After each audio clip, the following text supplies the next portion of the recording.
بسم اللہ الرحمن الرحیم۔ السلام علیکم ورحمۃ اللہ وبرکاتہ۔ حضرت حنظلہ رضی اللہ تعالیٰ عنہ کی شہادت۔ غزوہ احد میں حضرت حنظلہ رضی اللہ تعالیٰ عنہ اول سے شریک نہیں تھے۔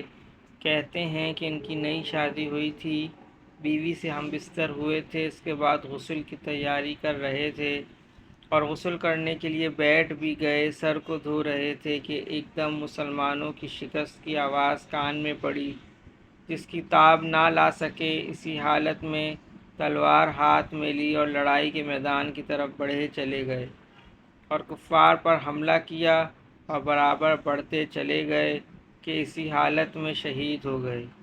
چونکہ شہید کو اگر جنبی نہ ہو تو بغیر غسل دیے دفن کیا جاتا ہے، اس لیے ان کو بھی اسی طرح کر دیا۔ مگر حضور اکرم صلی اللہ علیہ وسلم نے دیکھا کہ ملائکہ ان کو غسل دے رہے ہیں۔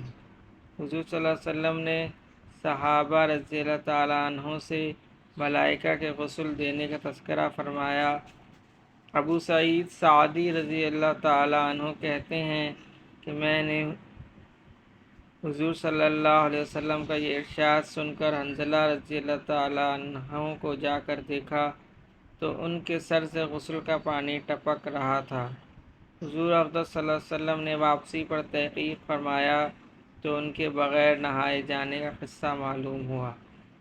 فائدے میں حضرت فرماتے ہیں، یہ کمال بہادری ہے۔ بہادر آدمی کو اپنے ارادے میں تاخیر کرنا دشوار ہوتا ہے، اس لیے اتنا انتظار بھی نہیں کیا کہ غسل کو پورا کر لیتے۔ عمرو بن جموح رضی اللہ تعالیٰ عنہ کی تمنائے شہادت۔ حضرت عمرو بن جموح رضی اللہ تعالیٰ عنہ پاؤں سے لنگڑے تھے۔ ان کے 4 بیٹے تھے جو اکثر حضور صلی اللہ علیہ وسلم کی خدمت میں بھی حاضر ہوتے تھے اور لڑائیوں میں بھی شرکت کرتے تھے۔ غزوہ احد میں عمرو بن جموح رضی اللہ تعالیٰ عنہ کو بھی شوق پیدا ہوا کہ میں بھی جاؤں۔ لوگوں نے کہا کہ تم معذور ہو، لنگڑے پن کی وجہ سے چلنا دشوار ہے۔ انہوں نے فرمایا، کیسی بری بات ہے کہ میرے بیٹے تو جنت میں جائیں اور میں رہ جاؤں۔ بیوی نے بھی ابھارنے کے لیے تانے کے طور پر کہا کہ میں تو دیکھ رہی ہوں کہ وہ لڑائی سے بھاگ کر لوٹ آیا۔ عمرو رضی اللہ تعالیٰ عنہ نے یہ سن کر ہتھیار لیے اور قبلے کی طرف منہ کر کے دعا کی، اے اللہ مجھے اپنے اہل کی طرف نہ لوٹائیو۔ اس کے بعد حضور صلی اللہ علیہ وسلم کی خدمت میں حاضر ہوئے اور اپنی قوم کے منع کرنے کا اور اپنی خواہش کا اظہار کیا اور کہا کہ میں امید کرتا ہوں کہ میں اپنے لنگڑے پیر سے جنت میں چلوں پھروں۔ حضور صلی اللہ علیہ وسلم نے فرمایا کہ اللہ نے تم کو معذور کیا ہے تو نہ جانے میں کیا حرج ہے۔ انہوں نے پھر خواہش کی تو آپ صلی اللہ علیہ وسلم نے اجازت دے دی۔ ابو طلحہ رضی اللہ تعالیٰ عنہ کہتے ہیں کہ میں نے عمرو رضی اللہ تعالیٰ عنہ کو لڑائی میں دیکھا کہ اکڑتے ہوئے جاتے تھے اور کہتے تھے کہ خدا کی قسم جنت کا مشتاق ہوں۔ ان کا ایک بیٹا بھی ان کے پیچھے دوڑا ہوا جاتا تھا۔ دونوں لڑتے رہے حتیٰ کہ وہ دونوں شہید ہو گئے۔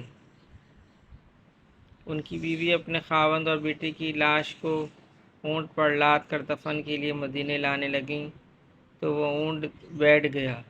بڑی دقت سے اس کو مار کر اٹھایا اور مدینہ لانے کی کوشش کی، مگر وہ احد ہی کی طرف کا منہ کرتا تھا۔ ان کی بیوی نے حضور صلی اللہ علیہ وسلم سے ذکر کیا۔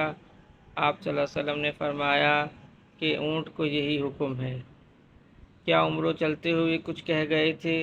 انہوں نے عرض کیا کہ قبلے کی طرف منہ کر کر یہ دعا کی تھی۔ آپ صلی اللہ علیہ وسلم نے فرمایا، اسی وجہ سے یہ اونٹ اس طرف نہیں جاتا۔ فائدہ، اسی کا نام ہے جنت کا شوق، اور یہی ہے وہ سچا عاشق اللہ کا اور اس کے رسول صلی اللہ علیہ وسلم کا، جس کی وجہ سے صحابہ رضی اللہ تعالیٰ عنہ کہاں سے کہاں پہنچ گئے کہ ان کے جذبے مرنے کے بعد بھی ویسے ہی رہتے۔ بہت تیری کوشش کی کہ اونٹ چلے، مگر یا تو وہ بیٹھ جاتا یا احد کی طرف چلتا تھا۔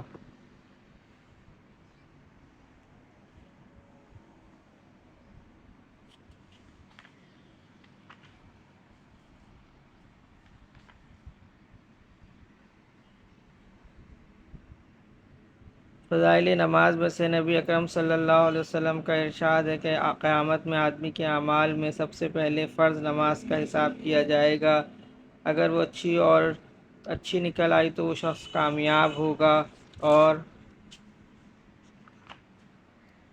بامراد، اور اگر نماز بیکار ثابت ہوئی تو وہ نامراد خسارے میں ہوگا۔ اور اگر کچھ نماز میں کمی پائی گئی تو ارشاد خداوندی ہوگا، دیکھو اس بندے کے پاس کچھ نفلیں ہیں جن سے فرضوں کو پورا کر دیا جائے، اگر نکل آئیں تو ان سے فرضوں کی تکمیل کر دی جائے گی۔ اس کے بعد پھر اسی طرح باقی اعمال، روزہ، زکوٰۃ وغیرہ کا حساب ہوگا۔ فائدے میں حضرت فرماتے ہیں اس حدیث شریف سے معلوم ہوا کہ آدمی کو نفلوں کا ذخیرہ بھی اپنے پاس کافی رکھنا چاہیے کہ اگر فرضوں میں کچھ کوتاہی نکلے تو میزان پوری ہو جائے۔ بہت سے لوگ کہہ دیا کرتے ہیں جی ہم سے فرض ہی پورے ہو جائیں تو بہت غنیمت ہے، نفلیں پڑھنا تو بڑے آدمیوں کا کام ہے۔ اس میں شک نہیں کہ فرض ہی اگر پورے ہو جائیں تو بہت کافی ہے، لیکن ان کا بالکل پورا ادا ہو جانا کون سا سہل کام ہے کہ ہر چیز بالکل پوری ادا ہو جائے، اور جب تھوڑی بہت کوتاہی ہوتی ہی ہے تو اس کو پورا کرنے کے لیے نفلوں بغیر چارہ کار نہیں۔ ایک دوسری حدیث میں یہ مضمون زیادہ وضاحت سے آیا ہے۔ ارشاد ہے کہ اللہ تعالی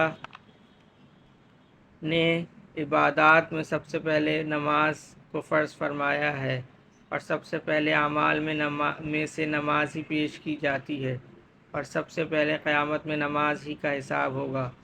اگر فرض نمازوں میں کچھ کمی رہ گئی تو نفلوں سے اس کو پورا کیا جائے گا، اور پھر اسی طرح روزوں کا حساب کیا جائے گا، اور فرض روزوں میں جو کمی ہوگی وہ نفل روزوں سے پوری کر دی جائے گی، اور پھر زکوٰۃ کا حساب اسی طریقہ سے ہوگا۔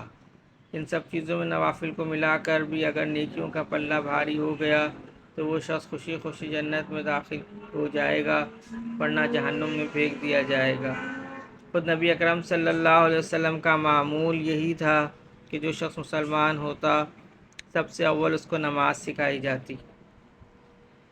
اللہم صلی علی محمد وعلی آل محمد، اللہم اعنی علی ذکرک و شکرک و حسن عبادتک، اللہم حاسبنی حسابا یسیرا، اللہم ارفع عنا البلاء والوباء، رب ارحمہما کما ربیانی صغیرا، اللہم اغفر لی ذنبی ویسر لی امری وبارک لی فی رزقی، اللہم لا تحرمنا اجرہا ولا تفتنا بعدہا۔ کہ اللہ پاک جتنے مسلمان اس دنیا سے جا چکے ان سب کی بخشش و مغفرت فرما دیجیے۔ کہ اللہ پاک جو بیمار ہیں ان سب کو صحت کاملہ عاجلہ مستمرہ دائمہ نصیب فرمائیے۔ کہ اللہ پاک جو پریشان حال ہیں ان سب کی پریشانی کو ختم فرما دیجیے۔ کہ اللہ پاک آنے والے تمام اجتماعات کو، اور رائے بند کا اجتماع جو 7 تاریخ سے ہو رہا ہے کراچی والوں کے لیے، اس کی جو ہے وہ ہر طرح سے حفاظت فرمائیے، اور ہمیں اور ہم تمام مسلمانوں کو اس میں جانے کی اور وقت پہ نکلنے کی توفیق عطا فرمائیے، اور اس میں ہونے والی تمام دعاؤں میں ہمیں اس کا حصہ عطا فرمائیے۔ سبحان ربک رب العزت عما یصفون وسلام علی المرسلین والحمد للہ رب العالمین، آمین برحمتک یا ارحم الراحمین۔